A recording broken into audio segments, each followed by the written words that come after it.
सोचिए, एक पूर्व राष्ट्रपति महल में नहीं, अमेरिकी अदालत में हैं, और उन पर आरोप भी कोई छोटे मोटे नहीं। लेकिन मादुरो ने अपना बचाव कुछ अलग ही अंदाज में किया। उन्होंने एक ऐसा दावा किया कि सब हैरान रह गए।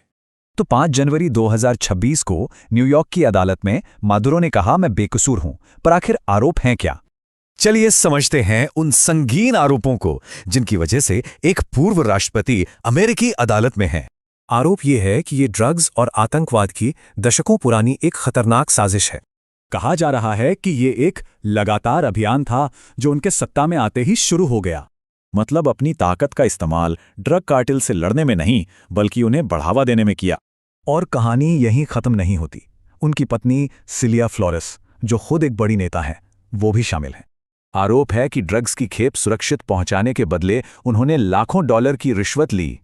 और सिर्फ पत्नी ही नहीं, माधुरो के बेटे निकोलस जूनियर का नाम भी इस साजिश में शामिल है।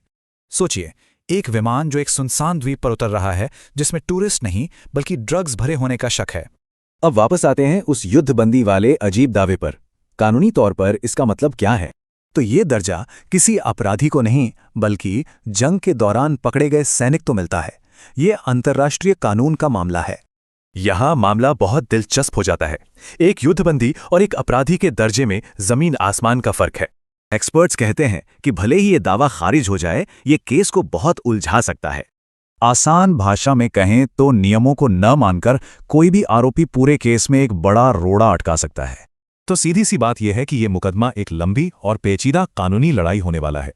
यह केस सिर्फ एक व्यक्ति के बारे में नहीं है, ये एक देश के कानून और दुनिया के नियमों के बीच की टक्कर है। जीतेगा कौन?